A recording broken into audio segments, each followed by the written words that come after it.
This is the Beyond Average Podcast, Episode 2. The one thing we have in this world is we can't control the events, but we can choose what to focus on, we can choose what things mean, and we can choose what to do.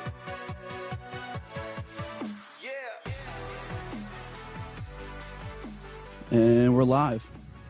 Welcome to Episode 2 of Beyond Average, the podcast that is attempting to introduce a lot of people to a new way of thinking about health, wealth, entrepreneurship, and a whole host of other things. I'm Anthony Palmiato. My name is Corey Anderson. And we're off and running with the podcast now. This is Episode 2. We're going to try to bring them out every week. So let's get right into it. Today we're talking about a book that, this is your financial Bible. This is the book that I read that kind of got me off and running in terms of, having goals for where I wanted to be in the future. I don't know about you. Yeah, absolutely. Actually, Anthony recommended it to me, and it was definitely a life-changing book. And I actually recommended it to another friend, and that kind of changed his life as well. So, I mean, anybody that reads it, it really, it just makes you think a little different. Yeah, absolutely. So we'll get right into it. But before we do, first off, go to beyondaveragepodcast.com. You can check out all our social media, subscribe on iTunes or Stitcher to the podcast, and then follow us on Facebook, like the page, and you'll get updates whenever we come out with a new one. So I guess we'll start about the first time we ever heard about this book, right? So I'll never forget. I think I was a sophomore in college, or it was the summer actually, I think after my freshman year, and I got a phone call. I'll never forget this. It was a voicemail from Matt Heiness, and he leaves me a message on my phone. He goes, "Dude, you'll never guess about this business I just got into. We're going to make so much money. You got to come to this meeting. This is an amazing opportunity. I don't even know what it is, but you got to come." And I hear this message, and I'm like, what the hell is this kid talking about? And long story short, I went to the meeting. It was a multi-level marketing company called ACN. And we did it for a little while. I made a few dollars, but nothing crazy. It taught me two things. One was direct sales skills, which, was obviously valuable. And two was one of the main mentors in this business, or I guess you can, in quotes, call him a mentor. The one thing I got out of him was he said, read this book called Rich Dad, Poor Dad. And I had heard of it before, but never really thought to read it. And it was like from that day on that I knew I thought differently about money and career than everybody else. And so I read that book. It just, like you said, it changed your whole way of thinking on everything. Yeah, and I guess you read that, and then maybe roughly 2 or 3 years later is when you recommended it to me. I think around then, yeah, we were. I think we were just driving somewhere, and I think you could sense the itch because I had the itch since I was maybe 16, 17, probably even earlier age that I want to do so in my life. I never knew what I wanted to do, and once I got older and started working. And you look at your paycheck and you see the money that's coming out and going into government, and you just none of it really makes sense. And you're like, I'm not happy with what I'm doing. You enjoy the people you work with. You have fun in life and you have a weekend, but it's like something just didn't seem right. And I think we're having this conversation, and you said, I think you should read this book. I said, yeah. And that's the first problem is that a lot of people don't like to read. Exactly. And that's the one thing you could change about yourself today to make yourself a more successful person is just start reading. Read anything. Yeah, whether you like business books or any kind of book. I mean, any self-development book, whether you're in leadership, being a manager. I mean, anything. Read something of value that. And I'm telling you, you read a book you like. And I know everyone probably tells you this. If you read a book that you like, you'll start reading. Yeah. That's true. It really is. Once you get latched on to you're hungry for knowledge, then you want to read everything. And if I ever meet someone who is got the itch like we talk about or, wants to be more successful, this is always absolutely the first book I recommend you read. And if you get nothing else out of this particular show, just go buy the book. It's right. It's like $5 on Amazon. It's one of the it is the best-selling personal finance book of all time. I think it sold like 30 million copies or something. So you just owe it to yourself. Just buy this book, whether you agree with it, don't agree with it. Once you read it, just buy the book. That's all I could say. Yeah, and actually after the 2 weeks that we waited, I waited. I think you mentioned the book again. So I said, all right, fine. I bought it. I read it. And actually, I believe that day or the next day I was online looking for properties. And I don't know what I was looking for. I was just looking at, I don't understand what I was looking for. I just started looking, and that's when I started asking you questions like, well, how do I get into it? How do I start going? Because you've been working at your current company now. And yeah, it was definitely it changes your mindset pretty much instantly. Absolutely. The way you just think about money and everything. So let's go over like a 30,000 foot view. You want to start off like what is the book about? Just roughly. The book's main message, and I think the reason why he wrote it was just to convey a different message, just to really to think about money, because it's called the rat race that he refers to a lot in the book, and that's what everybody kind of is caught up in, is the rat race, where you go, you work for a paycheck, you spend all your money, you work for a paycheck, you spend all your money. At the end of the day, you really don't have anything. Yeah. And and he challenges some of the views on assets and liabilities, which we'll get into. But yeah, it's the idea of the book is to try to give you an introduction to financial education, which is something that's not taught in the school system. Mm-hmm. And that's the whole book. He just tries to, and it's written like a story. It's a story about him as a little boy having a rich dad and a poor dad. And so let's start there. So the basic premise of the book is he has two fathers, and they weren't some like super progressive gay couple in the 50s. He has two dads, meaning that one is his biological father, right, who was a teacher and was the head of education for the state of Hawaii. Very intelligent man. Yeah, very book smart. Made a pretty good salary in those days, from the average person's perspective. But the guy was always living paycheck to paycheck, because the more money he made, the more money he spent, right, and didn't really know how to get ahead. And then his rich dad, that was his poor dad. His rich dad was his best friend's father, who was a guy who started businesses, owned real estate, owned some restaurants, and was the one who actually taught him how to be successful and make money. And he kind of tells the story of how his two fathers, who were both great stand-up guys, kind of gave him different advice to go down two different roads, and he ultimately had to pick whose advice he was going to follow. Yeah, and then by age 9 is when he made a decision that I'm going to follow my rich dad's foot. I'm going to ask him for advice. And, now, the first thing to understand about the book is he's quoting exact conversations he had in 1954 with his rich dad. I mean, it's bullshit. It's not; those aren't really the words that were said. He had a rich dad, he had a poor dad. I believe all that, but as far as all the details, he wrote it as a book to tell a story. So it's not meant to be taken as if that actual conversation happened, but he's kind of paraphrasing some of the things he was taught at the time. So. And the way that it is written like a story, it can really hit any audience, whether you like finance, business or not. It's a storybook. It really is. It's a storybook that teaches you something at the end of the day. Yeah, and you can read it in one sitting. I mean, you could probably read the book in 2 hours. I've read the book probably 10 times over the years, and it's just something always good to go back to. So all that said, I mean, we thought this is an important place to start, one of the earlier episodes of the podcast, because this is kind of, one of the fundamentals. You kind of got to change your mindset, or if you have that kind of within you already, you have to realize it before you can really start, being very successful. So, without further ado, I guess we'll jump right into to the first lesson. Yes.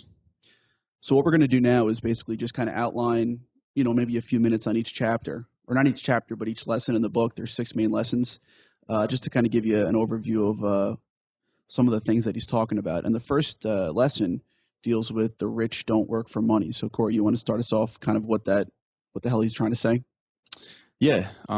He's basically saying that the rich don't work for money. I mean, they don't work for working income, where you go to work and you collect a paycheck for your hard work.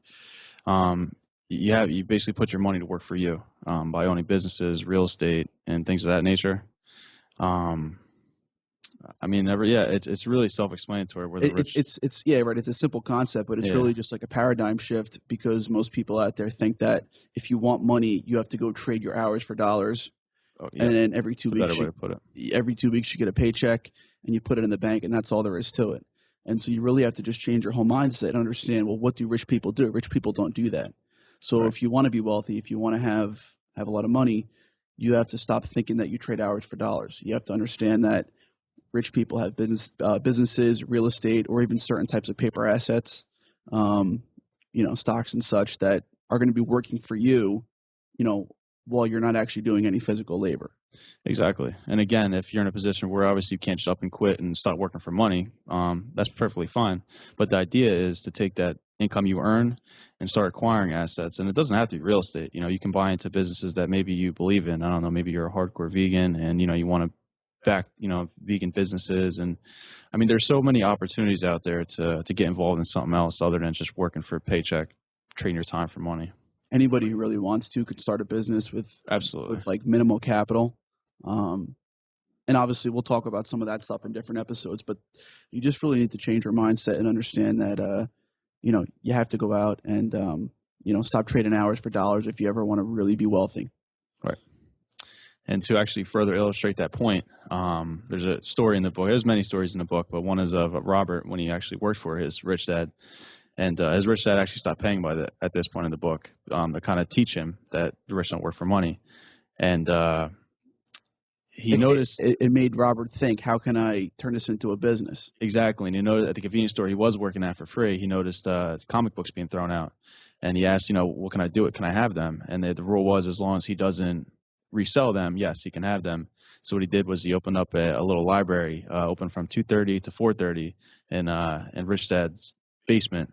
And he had Mike, which is Rich Dad's son, his older sister, be the librarian for $1 a week, and he charged kids 10 cents to come in for 2 hours and read comic books, and which was a bargain then because comic books cost 10 cents a piece.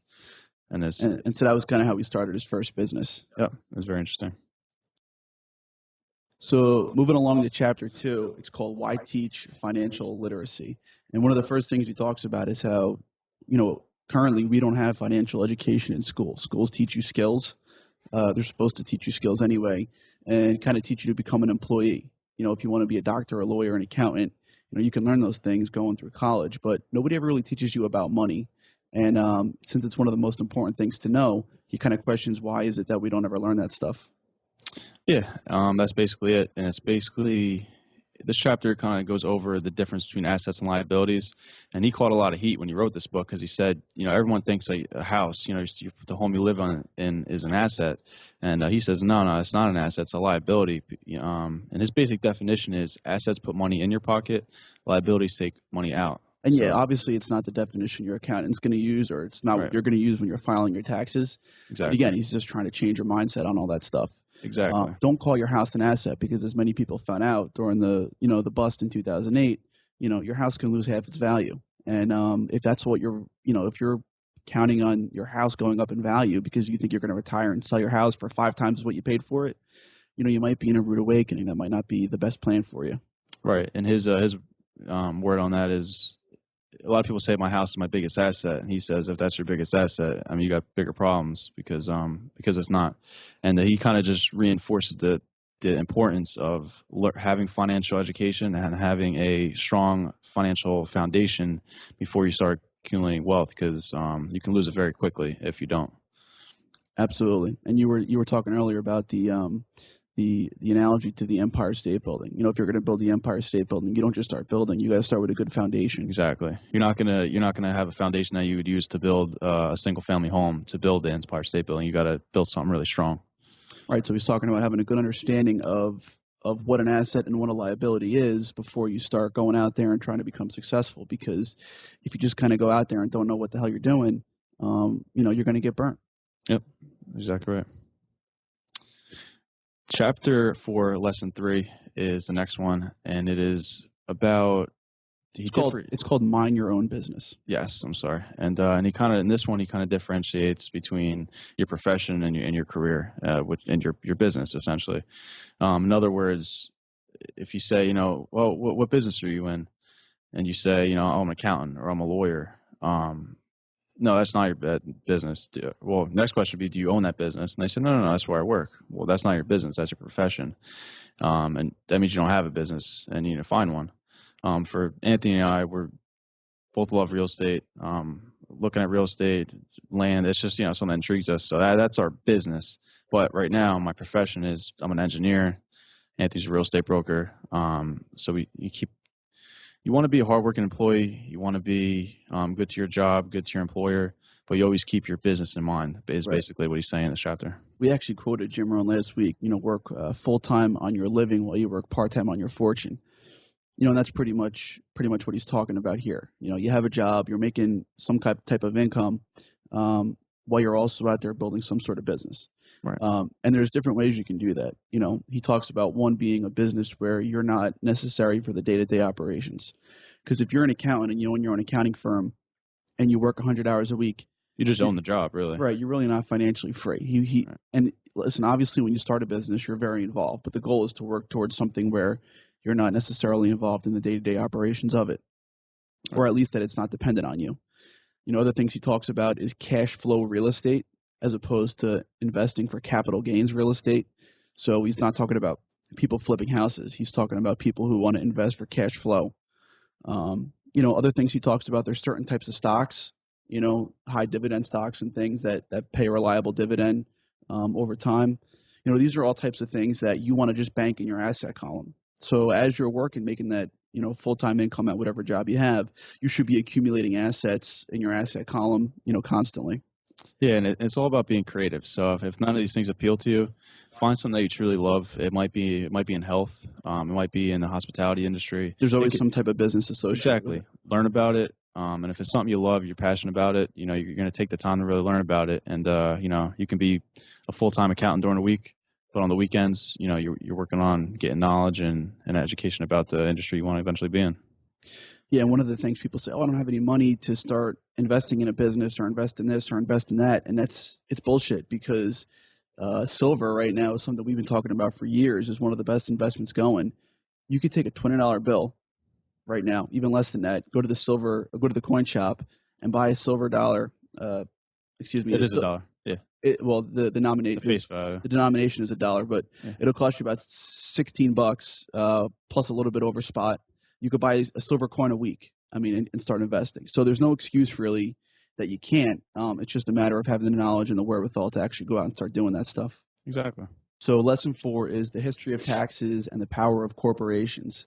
And one of the first things Kiyosaki talks about in this chapter is the idea that taxes weren't around forever. People assume that income tax is something you've paid since the beginning of time. Income taxes weren't around until 1913. Coincidentally, the same year the Federal Reserve was created.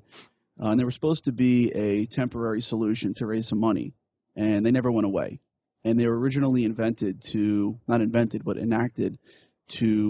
punish the rich, essentially, to take money from the rich to finance things. And what ends up happening is, the way the tax code is written, it doesn't affect the rich. It affects the middle class. Those are the ones who gets walloped. And at the end of the day, most people's biggest expense is taxes. If you're, well-to-do and have a job making 6 figures, you're probably paying half of your income in taxes when you factor in property tax, income tax, sales tax, alcohol tax, gas tax. If you add everything up, you're probably paying half your income in taxes. So he also goes through 4 things here. That is the 4 pillars of, kind of financial education. Number 1 is accounting. He says this is an absolute must. You have to understand. Number 2 is investing. Number 3 is understanding markets. And number 4 is the law. Anything on those you want to touch on? No. And when he says understanding, like I said, you don't have to, become a lawyer, an accountant. You don't have to become a chief economic. Just really pay attention. You can read a couple books on it, read some articles, subscribe to a website that delivers that type of information, and just stay up to date. Because, those 4 things, if you know about those things good enough, you do what they call speak the language, and you can hire lawyers, you hire accountants, you hire those people to do all those things for you, really. But you need to speak the language, you need to know. You just have to have a general knowledge about those things. Yeah, those are 4 areas that most people who are successful have at least some understanding about, and can actually speak to them, pretty knowledgeably. So certainly important. The last thing he touches on in this chapter is really corporations, and how, the idea of a corporation, it's not some big Manhattan high-rise. All a corporation is a bunch of papers in a folder in somebody's desk. And basically it does 2 things. 1 is it gives you some certain tax advantages. And 2, it protects your liability. It reduces your liability should something happen in your business where you might end up getting sued. Yeah, and a tax advantage, for example, would be, we spend money. Well, the average income earners, they spend after-tax dollars. They work the first 5 months of the year. paying the government. They work for the government the first 5 months, and then the rest of the year, they keep that money. But basically, when you have a corporation, you file some paperwork, you spend what's called pre-tax dollars, and all that income that you earn, you write it all off, and you spend a substantially less in taxes than you would if it was after-tax dollars. Right. Absolutely. All right. Lesson 5 is the rich invent money, and basically what he's talking about here is creating wealth. And that's what entrepreneurs do. They create wealth. And, this chapter is a little bit repetitive. He talks about a lot of the same things he's talked about in the beginning of the book, but he does bring up 3 good points at the end, on how to invent money, as he puts it. The first thing he mentions is how to find an opportunity everybody else has missed. And that really just comes from looking at things with a different perspective. There's a piece of real estate here. How can you make that work as opposed to somebody else who sees it as a dilapidated building and drives on? Second thing he talks about is so important is how to raise money. There's not a single real estate person I know who owns thousands of apartments or big time office buildings or commercial that invests all their own money in that deal. You have to learn how to raise money, whether it's for your business, for your real estate, for whatever you want to do. And the third thing, also very important, especially in business, is how to surround yourself with smart people. One of the things he talks about, which is funny, is I've heard him say this a lot, that the people he works with, that he hires, are actually smarter than him. And it's true of a lot of entrepreneurs, I think, and maybe you could speak to this, but a lot of times those are the C students who hire the A students, because the C students are the entrepreneurs who go out and start the business, and the A students are the really smart guys who want to collect a big paycheck, from the business owner. Exactly, and to be an entrepreneur, that's exactly it. There's so much help, so much resources out there. There's people that go to school for this stuff, and all you got to do is be able to motivate people and be able to lead people, and you can start a business. To make a real life example, let's say it's a bad snowstorm, and you go around getting contracts. You can call them contracts, but they're really knocking on doors saying, "Hey, can I shovel your driveway?" And maybe you get 10 drivers to say, "Yeah." Well, you can hire 2 of your buddies to take care of half of them. And you can take care of the other half. Maybe you pay them out. Everything's got to work out. That's up to you to be creative to make it all work out. But that's the way to make money work for you. You're putting other people to work. You're employing 2 other people to work for you. And at the end of the day, you collect a little bit of money. Or just pay each friend to do 5 driveways each, and you don't have to do any of them. Exactly. However you want to structure it. The last thing he talks about in this chapter is just the 2 different types of investors. One he calls a retail investor. You might buy shares of a REIT, a real estate investment trust, which is basically an easy way to invest in real estate by just buying a share of this security. And then he talks about the second type, as he mentions them. The second type of those who create the investment. So the actual person who goes out and buys real estate, syndicates a deal, raises money. And these are the true entrepreneurs. He's saying they're both good. One might be more for you than the other. I think we're both more of the type 2 where we're actually going to be going out to start a business as opposed to invest in somebody else's business. Right. But they're both definitely good things to do. And it's just a matter of kind of what your personality is, as far as which category you're going to be in. Yeah, and you don't have to limit yourself. Let's say you are the type to go out there and start businesses, and an opportunity comes along to invest in a REIT. Put your money there and let it grow. There's just so many opportunities out there. Absolutely. So lesson 6 is probably my favorite chapter or my favorite lesson because it's the one that kind of hit home for me the most. And I don't know, most people seem to like this chapter. It's called Work to Learn, Don't Work for Money. And basically the idea is that when you go get a job, because most people start with a job, which some people say stands for just over broke, right? JOB. They say, get that job for the skills, not for the money. And there's a reason he says this because I subscribe to his advice. So I took a job as a commercial real estate broker. Even though I can make a good living doing it, I didn't do it to make the living. I did it so I can learn about multifamily real estate deals because years from now, when I'm buying them myself, the stuff I learned today is going to be invaluable. If I wanted to be a career real estate broker, that's fine. That's what some people are going to do. But again, I did it for the skills, not for the money per se. Yeah, and as I said, that's kind of, I mentioned this last show. That's kind of how I started, was just hopping job to job, just trying to gain the skills. And now I think I have a strong foundation. I just continue to read books to try to, further educate myself on things. And yeah, you said it best. Don't work to just collect a paycheck. And if you are, you should have something on the side where you got to continue your education if you're involved. And if you really, let's say, take real estate, for example, take a couple of classes on the weekends to further, your education. There's so much, again, there's so much stuff you can do to right. And even if chase that dream. And even if you're in a job that you hate, let's say you're working at a liquor store or something that it's just not what you want to be doing. Use that experience to learn what the hell's going on there, because maybe you want to own a liquor store one day. Maybe that's a business you want to be in. Maybe you want to, maybe you're 16 or 17, you work at McDonald's. You should learn how it runs, what makes that business tick. Because and believe it or not, maybe one day you'll be a McDonald's franchisee. Yeah, and McDonald's, they say, is probably, if you want to be a business owner someday, McDonald's is probably one of the best place to start, because they have one of the best, if not the best, systems in the industry, in just any industry. Their supply chain is so efficient, and the point is not to go out and get a job at McDonald's, but most people start at a job, and so use that time wisely and actually learn the skills that job requires, as opposed to just kind of going through the motions. But if you actually can, especially if you're in college and you're getting a real job after you graduate, try to take a job that has something to do with your bigger picture, and then that way, you're kind of setting yourself up for success down the road. Yeah.